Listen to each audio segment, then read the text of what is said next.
小伙子，干嘛呢？你帮帮我吧，我都已经好几天都没吃饭了，你能不能给我点吃的？帮你？我看你是个骗子吧？穿的比我穿的都好，还在这跟我要饭。小伙子，你相信我，我不是骗子，我只是被人骗到这里来的。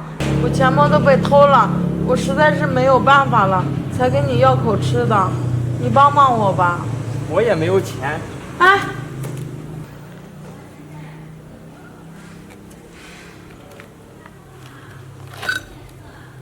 这天啊，应该快下雨了，赶紧回家。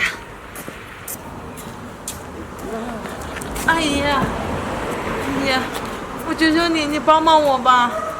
姑娘，你这怎么了？阿姨，我不是你们这个地方的人，我是被别人骗过来的，然后钱包也被别人偷走了，我身上1分钱都没有了，我都几天没吃饭了，你能不能给我口吃的？哎呀，原来是这样啊，姑娘，你这也怪可怜的。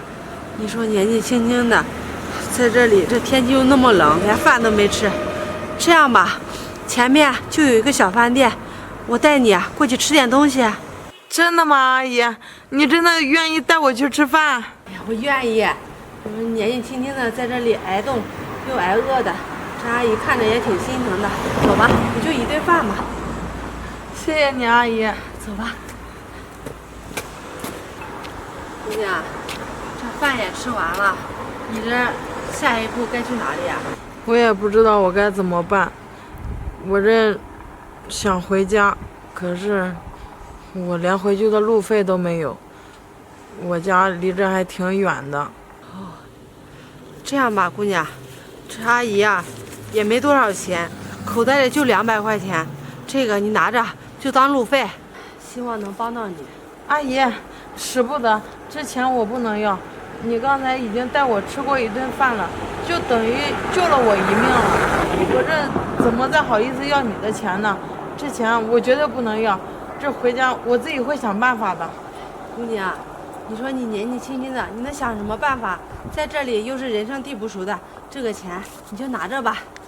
阿姨，我真的没想到，你跟我非亲非故的，还愿意这么帮我。姑娘，这人呀，哪有没有遇到困难的时候呀？遇到困难啊，伸把手帮一下，这是应该的。阿姨，你真是一个好人。行了，闺女，这马上天也快下雨了，你赶快买车票回你家去吧。阿姨，你家住在哪儿？等我回去了之后，我会过来还你钱的。哎呀，不用了，就200块钱，不用还的。那你能把你家的地址告诉我吗？我家就在村东头第2户人家，那就是我家。好，我记住了。赶紧回去吧，路上小心点。好，那我走了，阿姨再见。再见。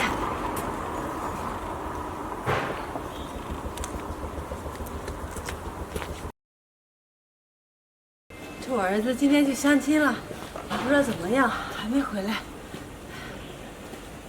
哎，儿子回来了啊？怎么样呀？别提了，又没成。这为什么呀？是你没看上别人，还是别人没看上你啊？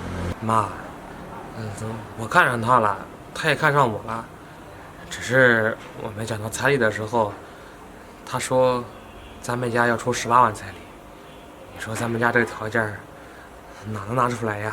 什么18万？这确实有一点高了。哎呀，儿子，是妈连累了你，是妈没本事。妈，你也别这么说，是我自己没本事，挣不了这么多钱。以后像你这事儿，我还是别去了吧。现在见几个了，他们的彩礼都那么高，咱们家也拿不起。我也想了，实在不行，我自己单身过一辈子，正好我可以照顾你。儿子，你说什么傻话呢？怎么能让你单身过一辈子呢？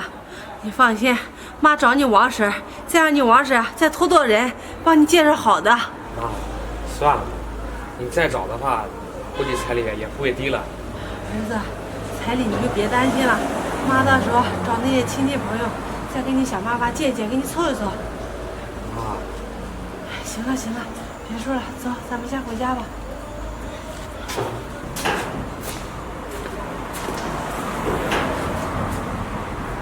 这按照2年前阿姨跟我说的地址，她家应该就是这里了。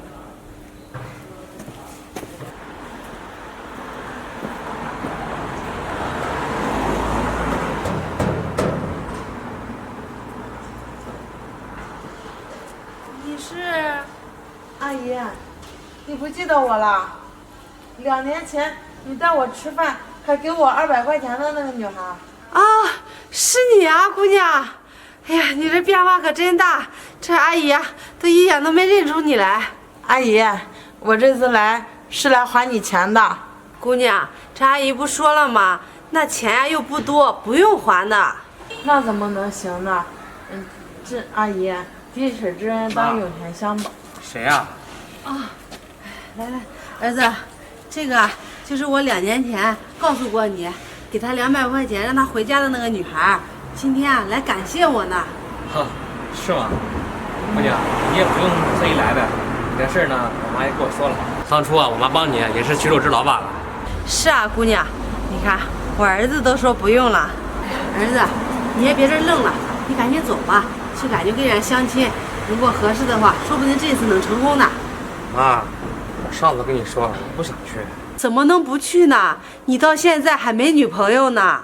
妈，这去了也白去。现在这女孩要彩礼这么高，咱们家这个条件也拿不出来，我呢也不想让你难为，所以我还是决定，以后相亲我就不去了，找不到女朋友就找不到了。儿子，你说什么傻话呢？这妈不说了吗？彩礼的事情你别担心了，妈去想办法。你该去相亲还是要去的。妈，你能想什么办法呀？还是算了，我觉得是咱们俩一起生活也挺好的。以后啊，我照顾你，就在你身边，哪都不去。你这孩子现在长大了不听话了是吧？是不是想气死我呀？妈，阿姨，你先别着急嘛，这你儿子到现在还没对象。是啊，这我们家家境不是多太好，这一介绍个女的吧，彩礼都要的挺高的，我们拿不出，所以到现在这我儿子对象还没找到呢。唉，也怪我没本事。妈，这怎么能怪你呢？你从小我爸去世的早，都是你一个人把这个家拉扯大的。啊，上学的时候都没让你费心，这上大学这也欠了不少钱，这2年才还清。我不想因为我结婚又欠一笔钱，我这心里啊真不是滋味。阿姨，你也别太着急了，你看我的年龄跟你儿子差不多大，而且我不要彩礼，你觉得我怎么样？啊，姑娘，你说的可是真的啊？姑娘，你放心，这阿姨就算家境不好，也不能不给彩礼的。你回去啊，跟你爸妈商量商量，看多少钱彩礼，阿姨想办法凑也给你凑过去。你是个好姑娘。阿姨，我父母在我很小的时候就不在了，我是我爷爷奶奶拉扯大的，只不过他们年龄也大了，在去年的时候已经去世了，这家里就剩我一个人了，所以我自己的事情我自己做主就行。原来是这样，姑娘，这你的身世也挺可怜的。不过你放心，你如果进了阿姨的门啊，阿姨一定把你当亲闺女一样对待。小白，你看怎么样？妈，我还行，这位姑娘长得也挺漂亮的，而且心里还这么善良，我相信她肯定是个好媳妇儿。哎呀，这就对了，这就对了。哎呀，姑娘，来，别站在外边了，外边冷，走，回家，回家。